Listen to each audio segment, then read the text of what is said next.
Most people don't know what to say or do to support someone after they've lost a loved one. But today you're going to hear about a simple service that has solved this problem in a brilliant way. And it's more affordable than traditional support options. I'm talking about the company Help Texts. And they have gathered information and expertise from around the world to build one of the most comprehensive and accessible support systems available. Today, we're going to take a deep dive behind the scenes of Help Text, and we're going to learn and hear real stories of how they have impacted people's lives. If you need support in your loss, or you know someone who is grieving the loss of a loved one, and you want to support them, use our Help Text promo code to save money on this service. That code is Probate Podcast, all one word, or visit helptext.com/probate podcast. You can find that information in the show notes as well. Now, let's get on to the episode. Welcome to the Probate Podcast, where we talk about all the things you didn't know you need to know about probate. My name is Sherry Lund, and I'm so glad that you're here. I want you to understand the process and to know what to expect, because it's going to make things easier and it's going to save you money. And I'm here to show you how.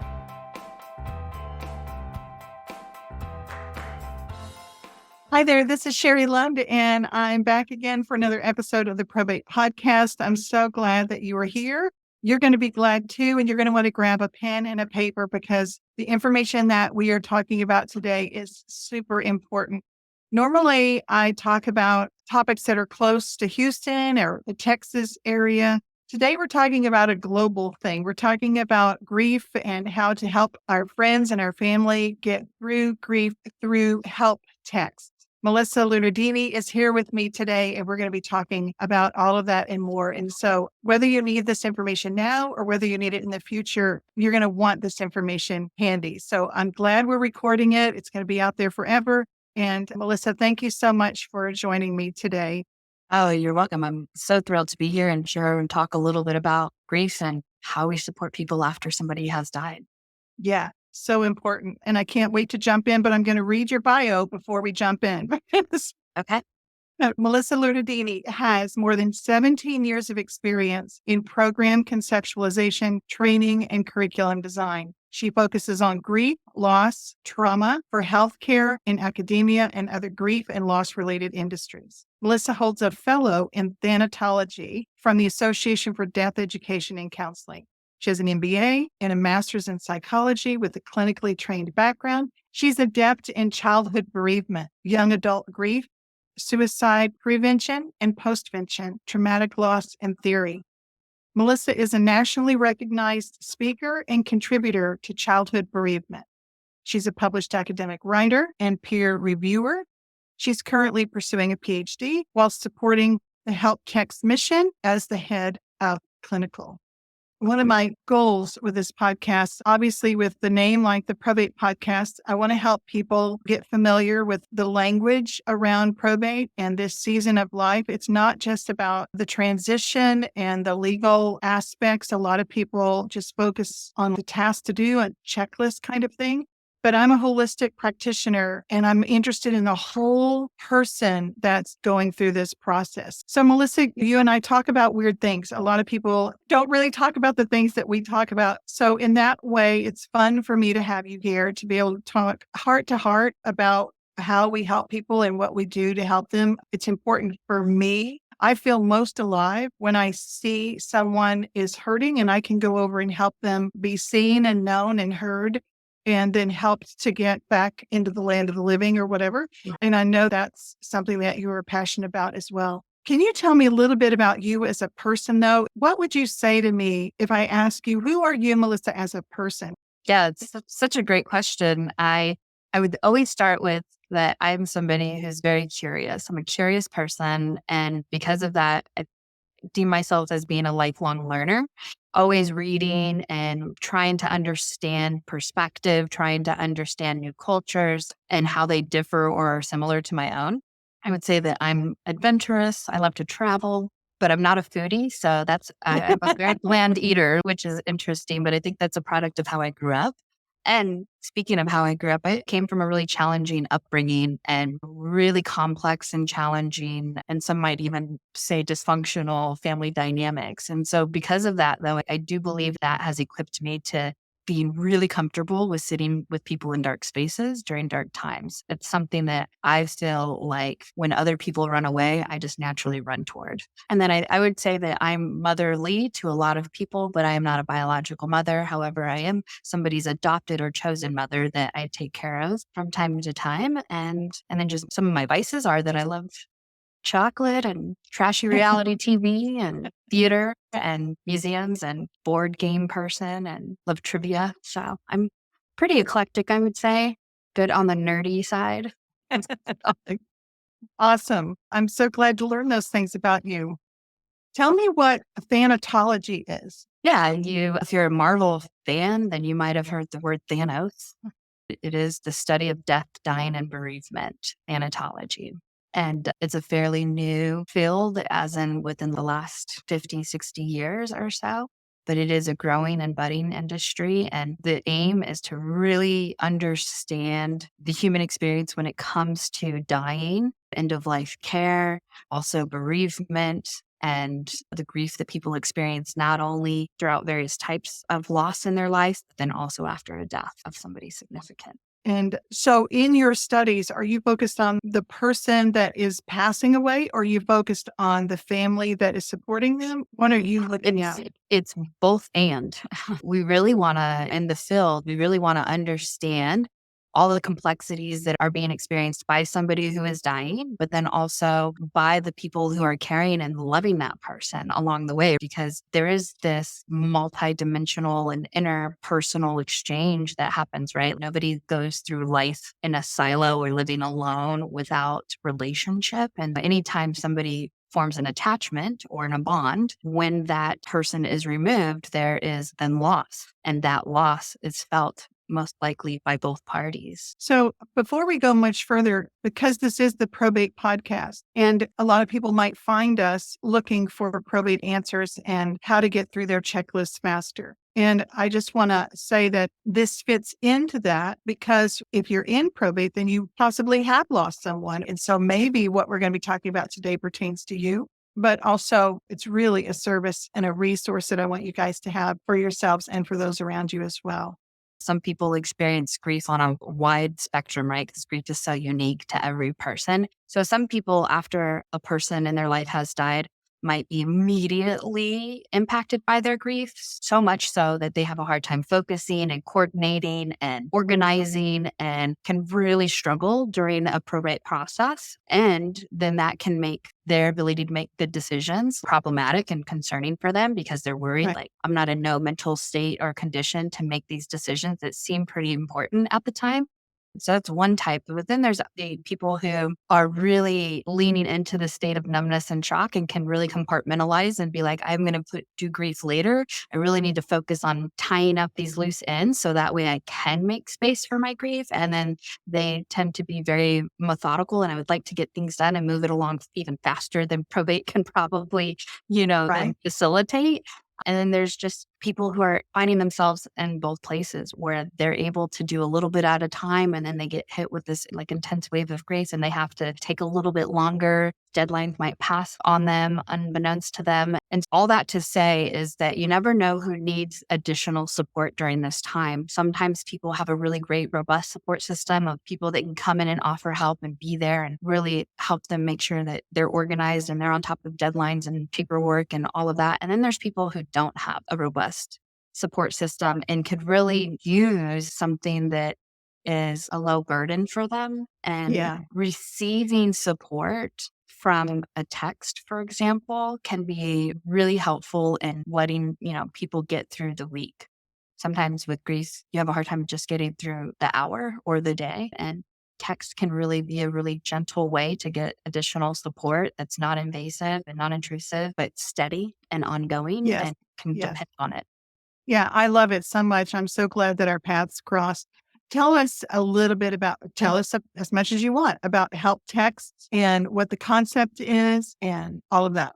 Sure. Yeah. So the concept of help text actually came from the CEO, Emma Payne. Her husband died by suicide. And when that happened, like a lot of traumatic loss, people just don't really know what to say or do. And they say and do nothing because that is the most comfortable path for them. But that probably leaves people feeling really isolated in their grief journey. And fast forward a couple years later, she was asked to do a eulogy, and a lot of people came back to her and was just like, I'm so sorry. I just didn't know what to do. I'm so uncomfortable. And she left that funeral thinking, gosh, there's got to be a better way. There's got to be a way to educate people on how to support people in their grief that's really easy and bite-sized and attainable and practical. And then there's got to be a way to support grievers who experience exactly what I did. And so she mapped out on a napkin on her flight home the concept of delivering grief literacy and grief education to people via text message. And so the genesis of Help Text was born at that point. And the idea is that people can sign up to receive a year worth of support. If you are the griever, you'll receive a couple of texts a week and acknowledgement on important days and holidays. And those texts help inform you about grief. So what can you expect? But it also provides validation and acknowledgement of the grief experience that you're going through. And then it provides coping skills and resources that you may want to try while you're grieving. And then the other component to it within that same subscription, you can add in 2 supporters. And then those supporters receive texts from us, and we're teaching them how to show up for their person who's grieving in very practical and emotional, nurturing ways. So that way we're increasing the griever support system, and we're providing this ongoing low-level form of support up until the 1-year anniversary of the death, or it's in some cases, people use our services for many years because they find value in the texts, or they just like receiving just a couple of texts a week that really speak to their experience. That is so great.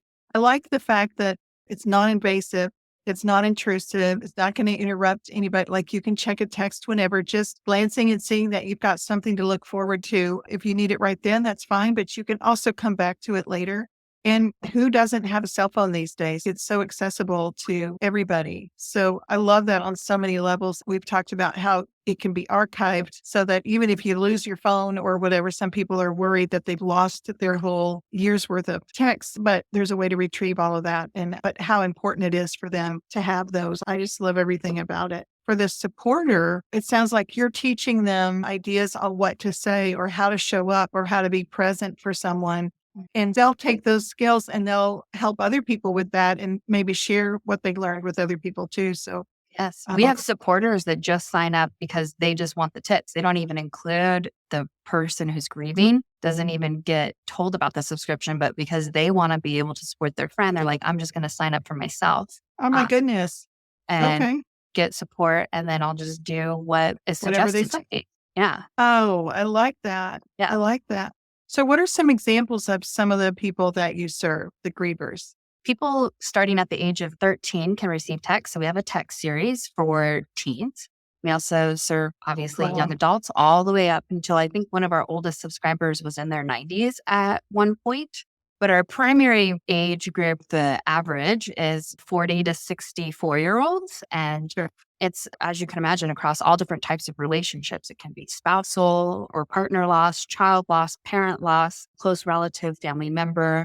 It can be a colleague. We have basically 56 different types of relationships that you can choose from. It could be perhaps you're grieving a twin death or something like that. Then our texts are able to speak to it. And people sign up at different times since their death. Sometimes it's really early on in the first couple of weeks or months. And then sometimes it's a year or 2 out.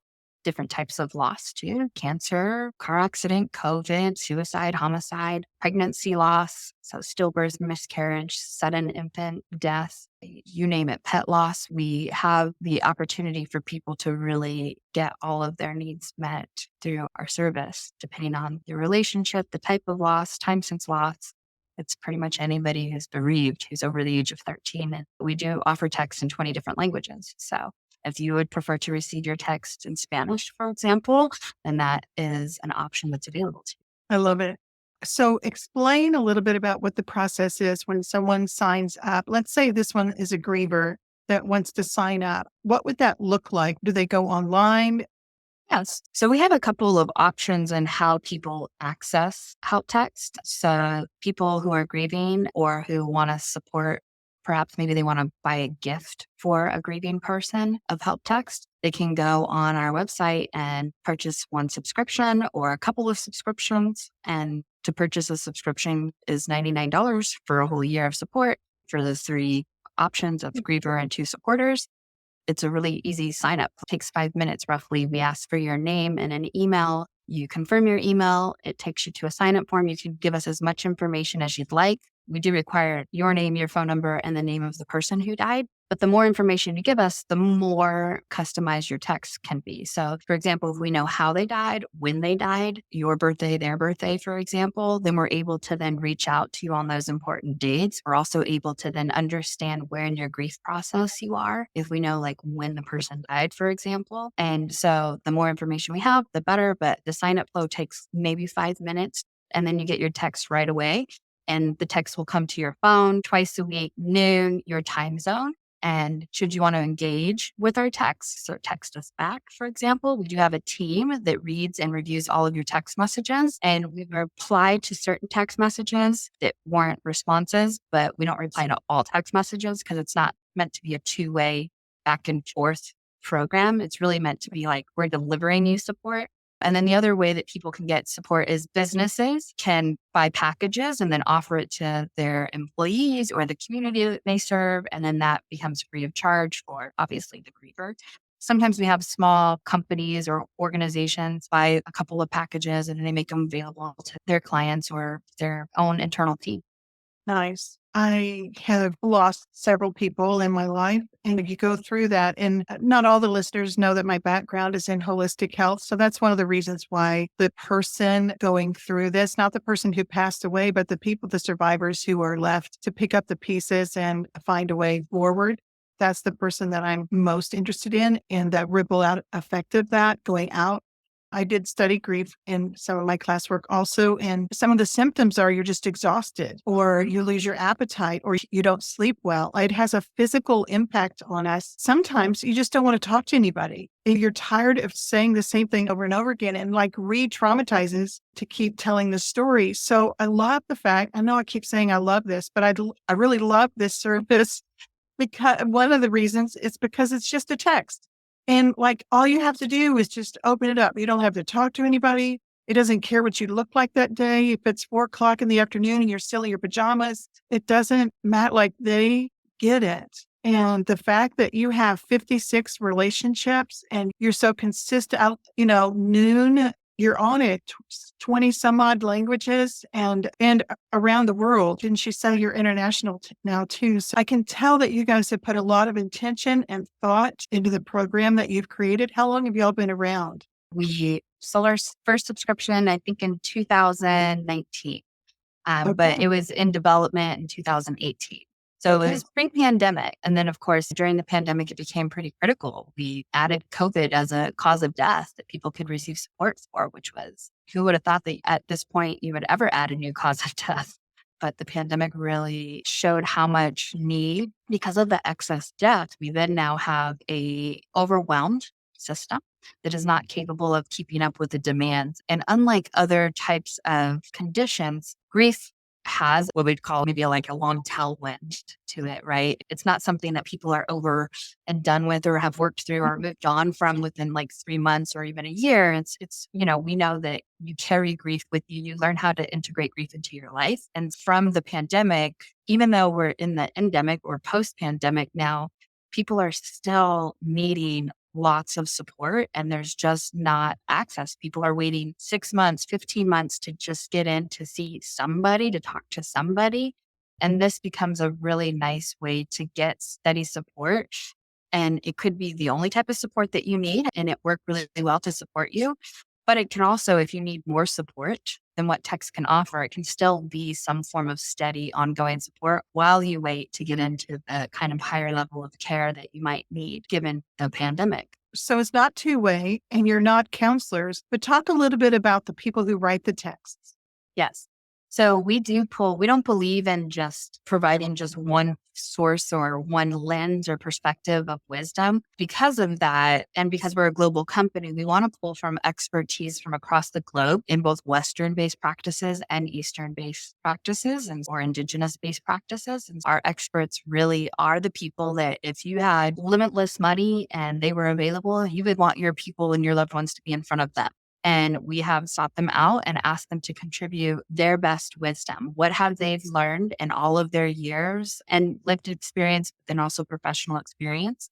And let's take that wisdom and craft it and put it into a text. So that way thousands of people can get your words and your wisdom and really feel seen and heard in their grief experience. And we have people who specialize in child loss or spousal loss, or perhaps they specialize in suicide or homicide or cancer related deaths, or perhaps caregiving for a loved one with dementia who died, which is a different layered element to grief to it. Our grief experts come from a wide variety of spaces. And what we do is we just take their wisdom, put it in a text, and make sure that people get access to them.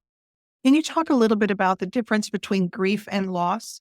Yes. Loss is anything that you have formed an attachment to that is you no longer have access to.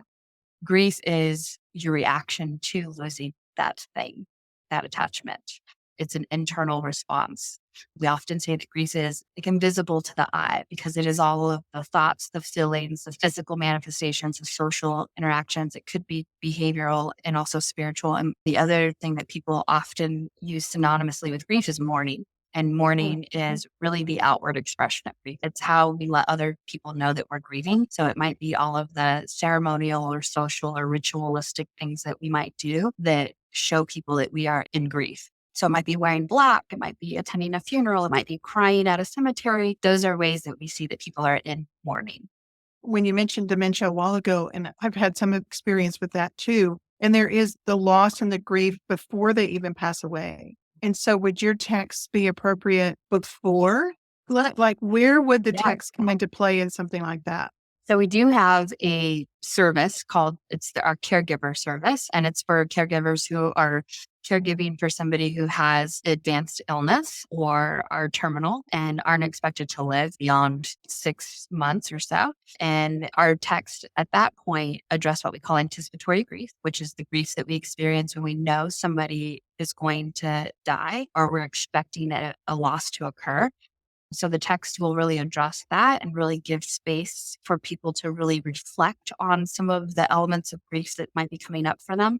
With anticipatory grief, we might grieve a series of little mini losses over time, right? We're not only grieving abilities and capabilities and personality shifts and declines, we're also grieving kind of future hopes and dreams and plans that aren't going to be able to come to fruition because of the time frame on this person's life. And in addition to the caregiver text, we're also educating them on how to increase their level of care for their loved one. So how can they deliver the best possible patient care available? And then we're educating them on common end of life things that you might be experiencing, but may not be educated in. Like, for example, how much should their loved one be eating or drinking in their final days and hours of life? And may really struggle with feeling that them not eating could be harmful for them. And we have texts that really speak to that using experts like Barbara Carnes, who is a guru in our hospice industry. And we're able to pull wisdom from research and then also from these just really deeply knowledgeable people to help create texts that really speak to very common experiences during end of life. The hope is will help add some relief or help inform decision making moving forward in terms of patient care. And I'm sure when you are, because you're so intentional and careful in every other area, when you're telling the caregiver how to give better care to the person who is passing, you're also being careful how you do that to not put more load on the caregiver, right? Yeah, we love our caregivers. Yes. I They're mean, doing a big job. we're just so aware, right? Like the burnout rate is just so incredibly high with caregivers. Right. And we're really helping them not only address their own burnout, because it's a very common theme. So how do you take care of yourself so that you can continue to take care of others? Right. But yeah, everything is written so gently, and we never write texts that start with you should or you Right. need to, or we advise this. So it's really more suggestive in nature. Hey, this is what we know about this topic, and you might consider trying something like this. Perhaps think about this or reflect on this. It's really more just delivering food for thought and wisdom for people. And that is so empowering. When I had my practice, I worked with people who were caregivers. One lady in particular, her husband had ALS, and she came carrying his burden and trying to do all the things by herself. She wasn't open to getting much help outside of what she was doing for him. And her body was just taking a toll. And I remember talking with her about what are some things that you might enjoy. And that question was so difficult for her. She said, I don't even know what color I like anymore. Like, she was not accustomed to thinking about herself, and she'd been so focused on taking care of him. And so the thought of eating better or drinking water, she wasn't there yet. And it took a long time to work with her on, it's okay for me to take care of myself. It's okay to not give all of my focus to him. And it's a hard one. So the gentleness and the suggestions that you guys have, I see that really empowers the caregiver also in that, and the survivor that is grieving, to help gently bring them back to where they need to be. What about, this is a heavy topic. So tell me what you love about your work. Tell me some of the things, some of the impact that you see your text. And what are you hearing from the people that get your service? I get to see on a daily basis just hundreds of messages filter into our system from people who they've received a text and they instantly will text us back and just say, oh my gosh, this was exactly what I was going through today. Uh-huh. Thank you so much for kind of normalizing this for me. Or we might suggest a coping strategy for them to, I'm going to try this. Or maybe they'll text us even later and go, I want you to know that I did try this today. It was the perfect kind of moment for me to try this and it worked. And I'm just so grateful for that suggestion. Or somebody will say, you recommended a book to us and I bought it and I have been reading through it. And I just can't tell you how much like that recommendation has changed my perspective on grief. Or even a text came through not too long ago and it was just, to me, just so compelling. A woman whose spouse died said, I want you to know that the texts that I receive make me feel connected to a greater purpose. Wow. And I'm so lonely in my grief since my husband died. And I just want you to know that your texts make me feel less lonely and so much more connected, because I know that if I'm getting this text, I know somebody else somewhere on this earth is getting this text too. And I just feel connected to them. Because grief is just like this deeply personal experience, it feels so isolating. And there's only so much that other people can do to support you in that process. So much of the work that you do is the internal work that you'll do. Yes. So for somebody to feel connected and feel like she's less lonely is just so huge to me. What a lot of people don't understand is that there's a ton of risk that comes with being bereaved, not only acutely in grief, but long term, if you don't feel supported in your grief. So, you're at more risk for mental health conditions like depression and anxiety and post-traumatic stress disorder and prolonged grief disorder. You're at more risk for heart conditions and obesity and chronic disease and illness. And some segments of the population, you're even more at risk for dying sooner than what you should. And so to be able to intervene and provide coping strategies that can possibly break that level of risk down a little and mitigate it a bit is just, it's so powerful. It really is powerful. Couple things I'm jotting down notes as you talk. One is that we need to be careful not to assume somebody has a support system just because they may be popular in their community or whatever. There may be a lot of people that don't know what to say to them. And so while they may be well known or well respected or have a thriving business or whatever social life, that doesn't mean that they feel supported in this loss. And so The thing about support, and it's very interesting because there's been a lot of studies around support, social support, which is the support that you'll get from your family, friends, a church if you're affiliated, community members, things like that, your GP or clinicians or whatever. The thing about support is that even if you think you're giving the support, only the griever gets to determine if that support is actually helpful for them. Are you giving the support at the right time? And is it the right type of support? So there's like all of these factors that we don't really think about. Like we think that we're just giving them the support that we would want to get. But the reality is like trickier than that. You should totally do it, continue to do it all the time. Like don't recognize that like some of the hardest times of days when people are grieving the heaviest, often they don't have access to support during those times, which is early in the morning when you get up, late at night before you go to bed. If you're a working adult, right after work, before you have to transition back into like home life, Yeah. duties and stuff. And these are pivotal moments in time where access to support isn't always readily available and accessible, or like holidays when people often have big plans and perhaps your plans have now dramatically shifted and changed. And so it can feel very isolating, even though the support is technically there. It's not in the way that the griever needs it to. Right. And then there's the secondary losses that go along with that, the empty chair and not being invited to certain things because someone is missing. And the other thing I wanted to say about the text is that they communicate that they're not alone, but also they're not weird. Like you're saying things that they may not even be saying to themselves. Subconsciously, they may be feeling like nobody thinks like this. I'm the only one. So your texts are reassuring in that way. Yeah, we have a text that recommends, or a text that really speaks to what do you do with a loved one's stuff, right? After they die, which plays into kind of probate talks as well. Like, what do you do with clothing and jewelry and furniture and all of those things? And so one of our texts suggests boxing up things and putting it in a closet or a garage or somebody else's garage until you feel emotionally ready to go through that step, but that there's no rush to maybe people really get pressured to go through items right away and to handle and wrap up those loose ends right away. One of our texts suggests that there's an alternative way to do that, right? You can still remove things, but maybe box them up and put them in a different location for later. The other thing might be like for people who experience the loss of a child, for example, one of our texts might suggest keeping clothing in a Ziploc bag to be able to smell the scent later. And the amount of grieving parents that text back on that go, oh my gosh, I do this all the time and I thought I was crazy. And it's no, you're not crazy. You're just a grieving mom who misses their child, the smell and the scent and the presence of their child. And to be able to smell them olfactory is one of your quickest ways to memory. And Right. so scent becomes just so huge.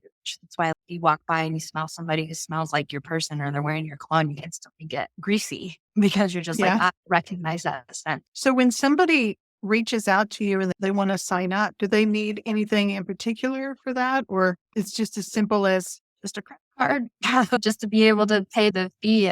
We use PayPal and it's pretty easy and quick. I mean, to me, we have a gentleman who's in Canada and he was gifted help text after his parent died.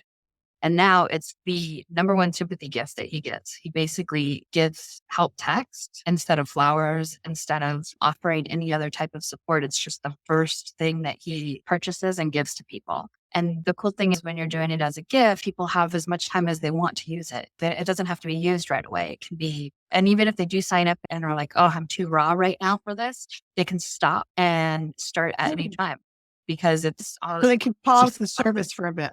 Yeah, they can. And we see that happen quite a bit where people will stop. Maybe they're going on vacation or maybe it's during the holiday or maybe they signed up too soon for them.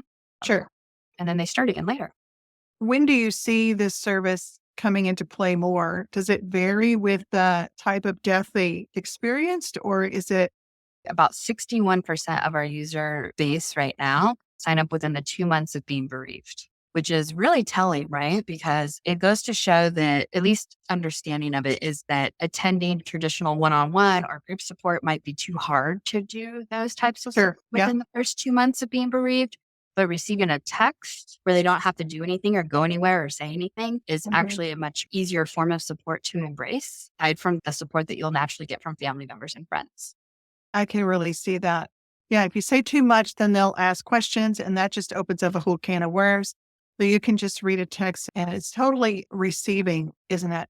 Yes. What are some of, you mentioned miscarriage and cancer. What are some of the situations, I guess is what I want to say, that you address? I mean, we have almost every kind of cause of death you can think of: accidents, drug, alcohol related deaths, cancer, cardio related deaths, COVID, homicide, suicide, sudden unexpected death of an infant or a child, miscarriage, medical termination of pregnancy. We also have an other category. We have all of the major buckets covered, Yeah. basically. We don't Yeah. really go into like the nuance of, oh, it's this type of cancer, for example. Sure. But at the broad category, which you can then select, and then the text will speak to more of the general or more common grief-related experiences for that loss. We do have kind of this section in the sign up flow that allows people to say, I want more text things like complicated relationship, for example. So maybe your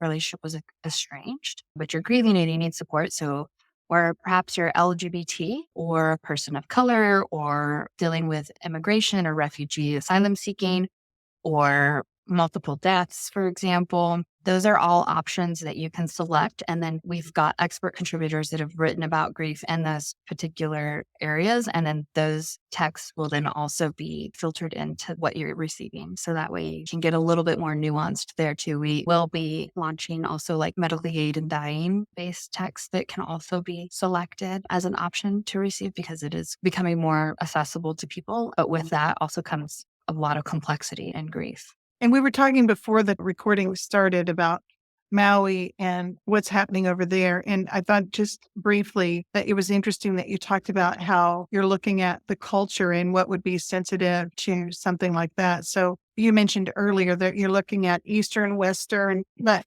really continuing to look at meeting the person that is grieving where they are at, whatever would speak to them and help them. So I just wanted to point that out. When we offer a coping strategy, we're really pulling from both Western, Eastern, and Indigenous-based practices because all of them have very strongly healing properties that can really transverse all different cultures. And so like a good example would be we might, in some collectivistic cultures, they really lean heavily on community for support. So they don't really view grief as like an individual experience. They view it as more of a community or family-based experience. And so a coping strategy might call to action something that involves that. Whereas Western based is very individualistic. So it might call for like something like journaling. We also, if we're going to bring in an Eastern or Indigenous based practice, we might say something like consider gardening or being in nature barefoot and feeling kind of the elements or using the element in a form of processing your grief, for example, and suggest that they consider any or all of them as options. And that's why it's nice again with the text, because you can go back.